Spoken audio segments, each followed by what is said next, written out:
Welcome to this week's edition of Flashback Friday, your opportunity to get some good review by listening to episodes from the past that Jason has handpicked to help you today in the present and propel you into the future.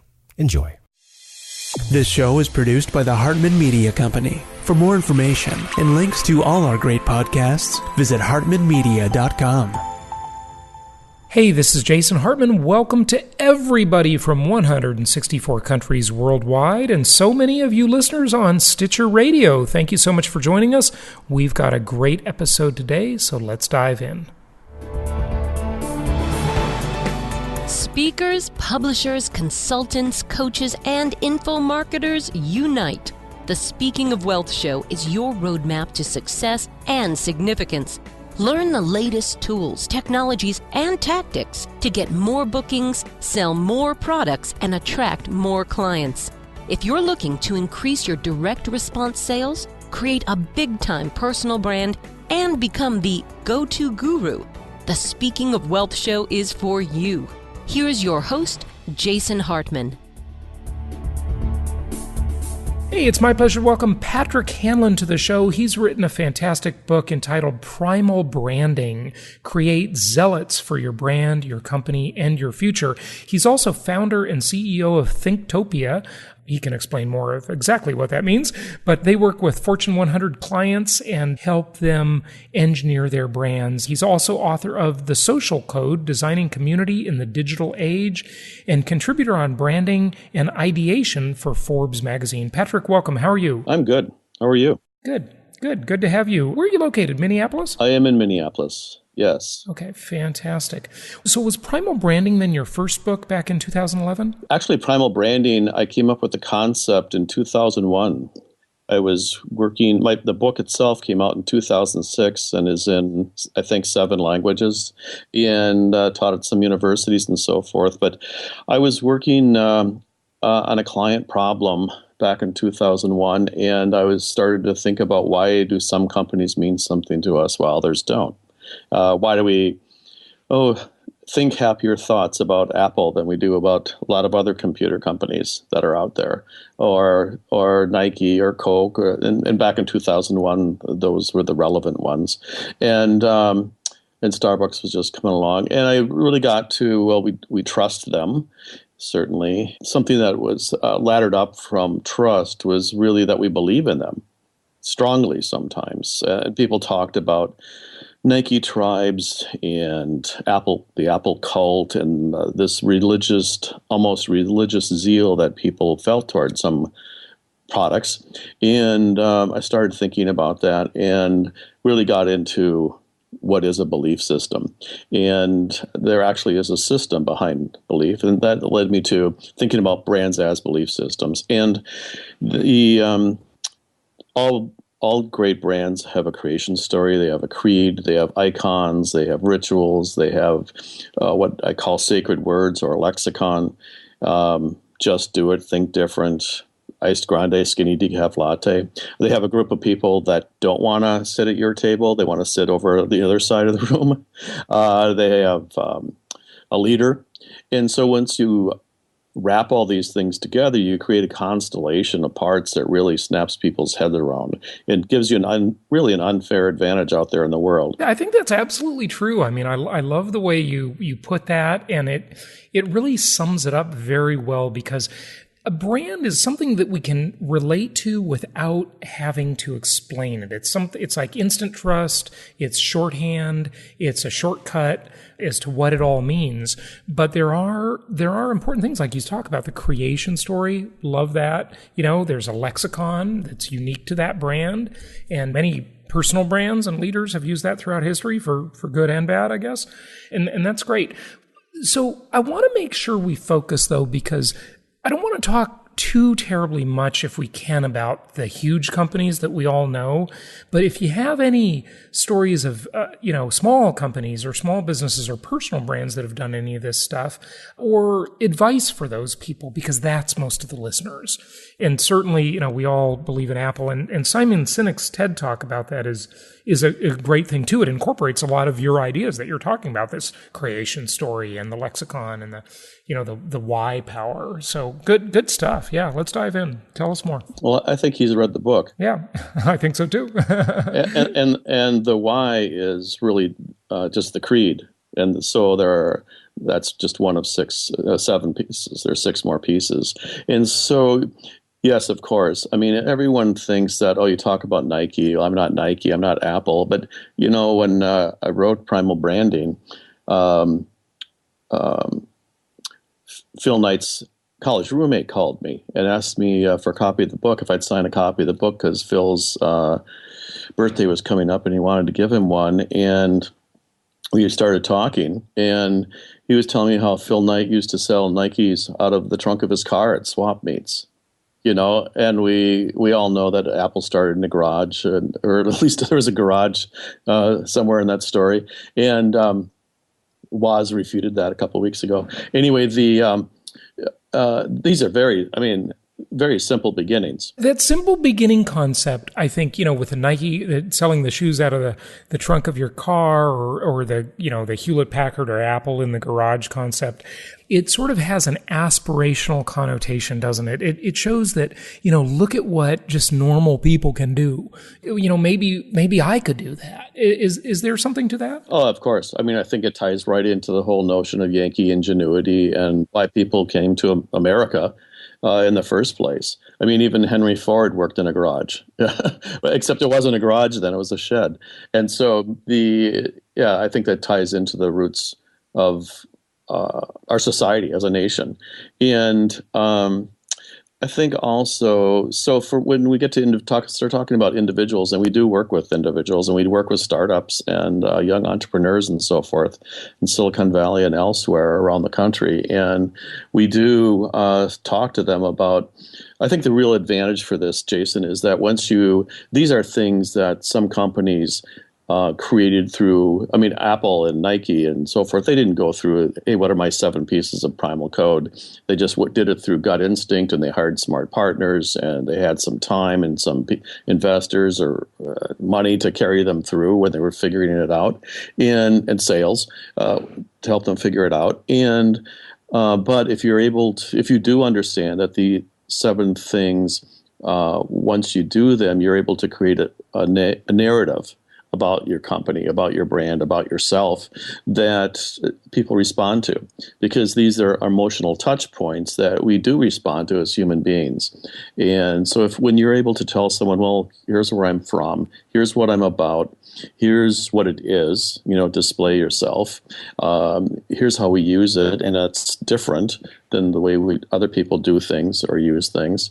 Here's what it's not, never wants to become. Here's the language that we use that surrounds it. And here's the team that's leading it. You now have a narrative where other people may say kind of the same thing, but they may leave something out. And it just gives and the people on the other side, they're not saying, oh, they have great icons or great rituals or whatever, but it just feels right to them. And so that's the great advantage of this. And so when people are going in to pitch for money, or they're sitting on the other side of the table at Walmart or Levi's, for example, they leave things out. And sometimes we work with a lot of larger companies, and they have products that have been around for 100 years. And I remember when we were working on Maxwell House Coffee, I don't think I've ever said this on the air, but we were working with Maxwell House Coffee once, and no one on the team really knew that once upon a time there was a Maxwell House Cafe, or a hotel, Maxwell House Hotel in Nashville, Tennessee, and it was a pretty good hotel. And good enough so that a president of the United States stayed there overnight.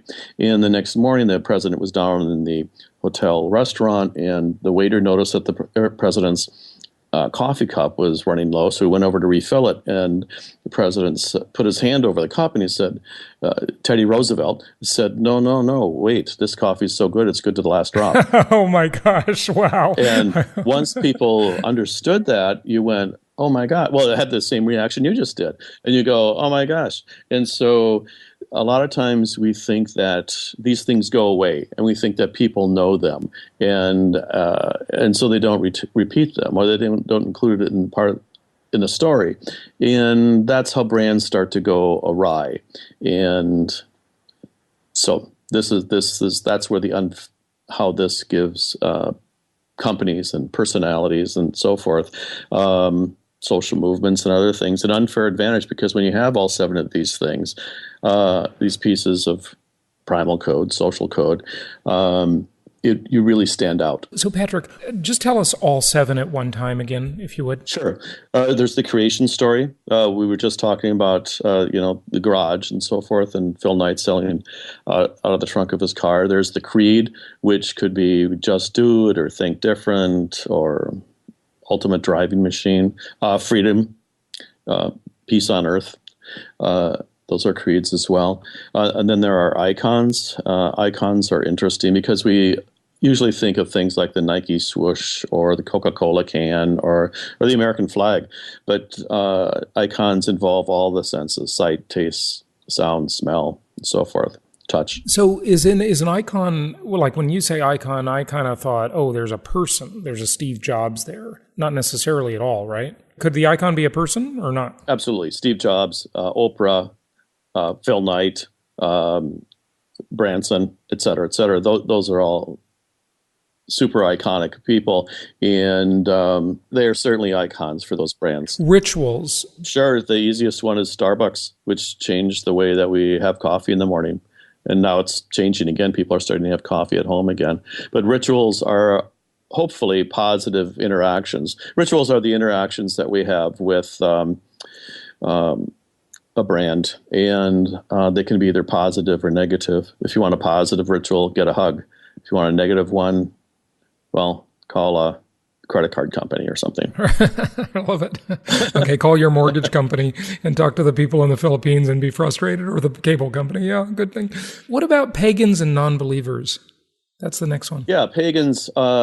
Someone wrote me from Australia and told me that pagans was probably politically incorrect, and I agreed. And so we now call them non-believers. But non-believers, that's Mac versus PC, Coke versus Pepsi, imports versus export. It's imports versus domestic cars. Excuse me, things like that. And it's originally I just thought that people, as human beings, we have this compulsion to have this opposite, but sacred and profane and things like that. But now that we've worked with this for a while, I also understand that there are huge marketing opportunities or potentials because when you can identify, if you can identify a group of people that does not want gas guzzling cars, you can create new kinds of cars or new kinds of energy. Electric instead of gas, for example. You mean coal-powered, right? Well, what I mean is if you can identify a group of people who don't want sugar, you can create sugar-free. If you don't want caffeine, you can create caffeine-free. I was just making a snarky remark about electric cars like the Tesla because they're really powered by coal. It's amazing that Elon Musk was able to bring back the coal-powered car. I mean, it's quite impressive, that achievement. But in other words, the point of the pagan or the non-believer is you have to have an opposite, right? Do you need an opposite? Do you need a yin and a yang here? Here's what we're not, and here's what we never want to become. I think this is an understanding that is a great thing when you're trying to figure out strategy for who you are and how you position yourself, and understanding what you're not and what you never want to become. And no, we don't do that is excellent, because a lot of times as marketers we want to do everything. We want to appeal to everyone, and we think that.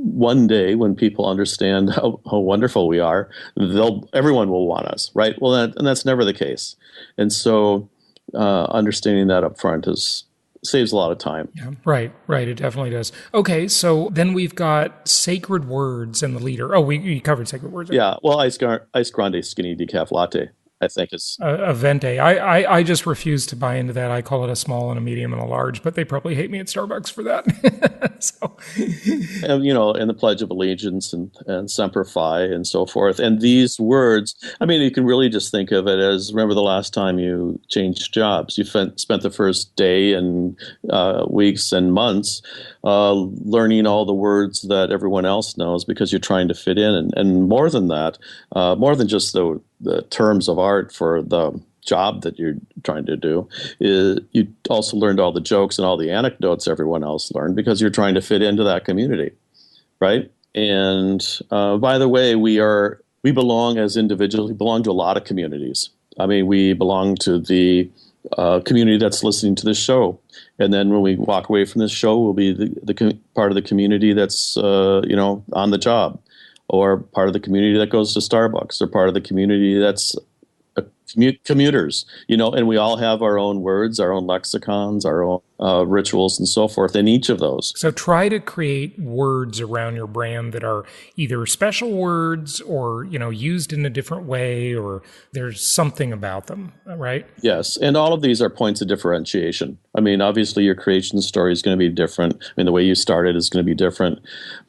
Presumably, what you believe in is going to be different, a little bit different, and so forth. So all of these help differentiate you vis-a-vis your competitors, and certainly versus the world at large, right? And then the last piece is the leader. And that's usually the person, like the Steve Jobs or Oprahs that we were mentioning earlier at the, Time magazine front cover level. But there are also leaders within the organization. And the most successful small teams, for example, kind of innately, organically figure this stuff out, so that if you have a small team and you're trying to recruit other people, and you tell them, okay, this is how we started on this, got into this. Here's what it's about. Here's what we're doing. Here's what we're calling it. Here's how we're doing it.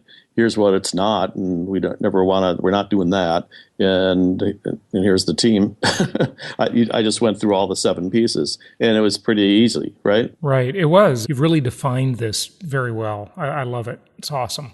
Okay, so just review a couple of specific points here. I really want to make sure the listeners walk away with, is some actionable ideas. And so the creation story. I have a creation story for one of my businesses that's a pretty good story. But I think the creation story, it's got to work a lot better when you're a large successful company, right? And you say, hey, we started Hewlett-Packard out of the garage or whatever. Or you have those old pictures of, Jobs and Wozniak. But does it really work for a small business person? Well, absolutely. I mean, and eBay started in a back room or a spare bedroom or something like that. But that's, we're looking back on very successful companies when we do that. But when they started out, they didn't know that they were going to be a large successful company. And we kind of don't give ourselves credit for the potential for success that we might encounter downstream. And that's just so wrong, because we all have the potential to not follow in someone else's footsteps. I mean, if you're working at GE, you've got a great company that you're working for, but basically you're working in you're fulfilling Thomas Edison's dream, right? And same at Apple. You might have a great job at Apple, but you're still fulfilling Steve Jobs' dream. And so the potential and ability to fulfill your own dream is huge, and it's nowhere more significant or relevant or available here in the U.S. And so as a part of that, we are all kind of... Well, I'm so glad you mentioned that, Patrick, because I want to just do an aside with you for a moment, if we could. You mentioned the American brand a couple of times. You've alluded to that. One of the things I talk about on my financial shows is, I'll have these doom and gloomers. Oh, we're in debt. We got this huge $700 trillion in derivatives, blah, blah, blah. And, listen, I know all those stories. I believe them from a mathematical point of view. They're right. The country looks like it's going to hell in a handbasket. Okay, if you just look at the math. But one of the things I always bring up is, number one, the U.S. has the reserve currency and it has the military to keep it that way. I'm not saying it's fair. I'm just saying it's true. Okay. We can throw our weight around. And then one of the things that I think is largely underestimated about the power of U.S. hegemony is the American brand. You hear these financial guys, I talk to economists all day long, and they never really much consider that even. And I think that's one of its most powerful assets, is the fact that you've got billions of people who still want to live, or move in America, or look at American movies and think, gosh, what an incredible place, They look at the business stories and they think, look at this Bill Gates, he came from nowhere, and Steve and the two Steves at Apple and whoever else. I mean, there's all these stories. Mark Zuckerberg, billionaire in his 20s and came from, nowhere. I mean, granted, he was at Harvard, okay, but, he was just a guy in a hoodie, okay? I mean, we have a lot of great creation stories here. Yeah, absolutely. Edwin Land, he Polaroid. We started Polaroid too. He was at Harvard, also a dropout. Yeah, if to succeed, drop out of college. That's one of the rules that seems to be pretty true nowadays. 3 of the 4 we just mentioned were all dropouts. Yeah, it's amazing. Well, yeah. I think that America does have a great brand. This is, entrepreneurship or ism is something that we stand for, and it's a reason that why a lot of people came here in the beginning and continue to come here. Things like the debt, of course, and a few other things do kind of disrupt. We are disrupting our own brand a little bit. Does America, though, at least in its past, has it followed the 7 primal branding strategies? I mean, it's got a great creation story, between the Brits and so forth. It's got a creed. It's got icons. It's got rituals. I don't know. Do we have rituals? Oh, yes. We have the 4th of July. We have voting. We have Thanksgiving. I don't think of those as rituals, but okay, that fair enough. That's true. Okay. What about the pagans and the non-believers? Would they be the people in the Middle East or something? Pagans would be, I would say, ISIS, the Taliban. I mean, originally it would have been, the redcoats. Yeah. And those were the non-believers. And what else did you ask? Sacred words, leader? I mean, I'm just going through the steps. Oh, sure. Independence, freedom. Rugged individualism. Pursuit of happiness. Yeah. We the people. Yeah. The American dream, we the people. Yes, absolutely. What about the leader, though? Well, it would be the current president. And then also... a brand that's existed as long as our nation has, these things kind of go out. So we have political leaders. We also have cultural leaders, and like Hemingway or Mark Twain or Bill Gates, Don't other countries all have that stuff too? I mean... Absolutely, and so do cities. I mean, this is where we get into preference, I think, and this is really the nut of all this, is that people prefer you above all others when you have, because you mean something to them, and you mean more to them than the thing that's side by side. And in today's world, we have 100 different. There are 100 different, I think over 300 different kinds of car models to choose from. We have, over 100 different drinks that we can choose from smoothies to milk to water. And so quality and quantity are pretty assured in today's world, in the Western world and the first world. And they're pretty much assured. And so how do we when consumers have all of these options, how do we stand out? And the way to stand out is to be more meaningful. And the way to be more meaningful is to have a better brand. Let's make sure we get to the perfect primal, the 5 things that you talk about, or the 3 things that you talk about there, any final steps. And I think you're alluding to that, but go ahead. I didn't want to interrupt you. First of all, people ask, is this what you're alluding to? I mean, are there some that are better than others or more important than others? They're all important. And to have all 7 is prime, but in some categories, like the tire category or something, low interest categories, you can get away with a couple. I mean, the Michelin, in tires, for example, you have the Michelin Man and you have the Michelin Book, and that's pretty much, have the logo, and that's pretty much it. Bridgestone, I don't know, where did they start? I have no idea. And I can't even think of the other one. Goodyear blimp. and that's pretty much what you have, and you have a price point. And so and you can be in a low interest category, or manufacturing a something, a zipper or a snap or something, and have a very successful, manufacture boxes and have an incredibly successful company. But I think that but you could go away tomorrow and no one would care. Right, right. You know who I think does a pretty good job of some of this things in primal branding is wineries. They have sort of like these creation stories, they have rituals, they have all this stuff. And, I'm not a huge wine guy, but I'm just saying, alcohol brands seem to do that pretty well. Like Kettle One, came into the market and got really big in the vodka category, which is pretty much a commodity item. I mean, vodka isn't that tremendously different, but they have a story, right? People care more and relate more to those brands with stories, no question about it. So this is a great lesson. Yeah. Okay. What other points do you want to mention, on the perfect primal? I think that one thing people might be wondering about is, what do you do in social media? And this is where we really shine, because the notion then becomes, once you understand that these 7 things exist, where do you put them? And so does your creation story. Where's your creation story go? Well, it's not going to go on Twitter, I don't think. But I don't know if you can get that many characters. But it could certainly go on your website. If you do have a package, it could go on the back of the package. And these are the kinds of things that that come up. And how do you create this social conversation? And how do you keep it going and fuel it? And so instead of doing a one-off hashtag program, for example, not that there's anything wrong with hashtag programs, but just as an example, people keep following the craze of the moment, or selfies or whatever it might be next week. Instead of just going off and doing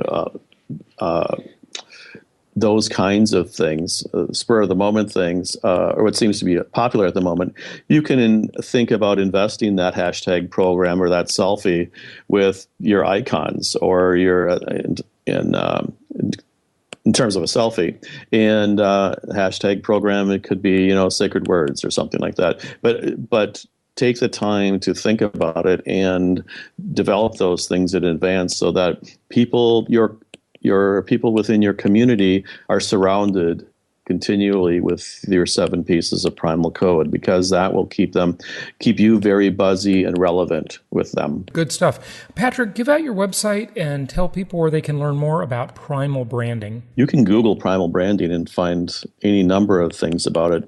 Someone even put up a slideshare as they were listening to me talk, much to my dismay.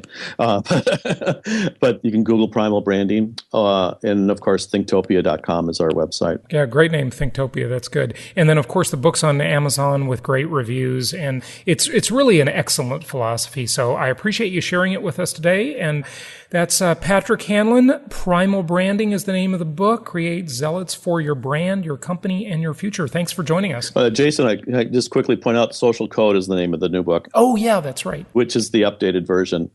Primal Branding, I was still talking, which was written in 2006. I was still talking about AOL Instant Messenger. And the crazy thing is that, well, now it's been 8 or 9 years, but all the new things, they weren't that are new now, I guess.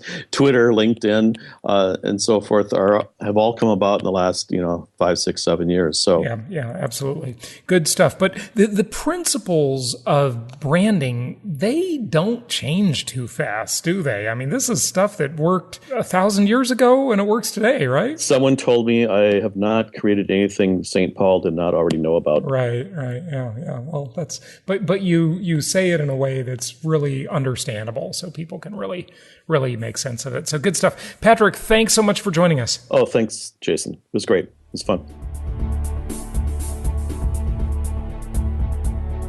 This show is produced by the Hartman Media Company, all rights reserved. For distribution or publication rights and media interviews, please visit www.hartmanmedia.com or email media@hartmanmedia.com. Nothing on this show should be considered specific personal or professional advice. Please consult an appropriate tax, legal, real estate, or business professional for individualized advice. Opinions of guests are their own, and the host is acting on behalf of Platinum Properties Investor Network, Inc. exclusively.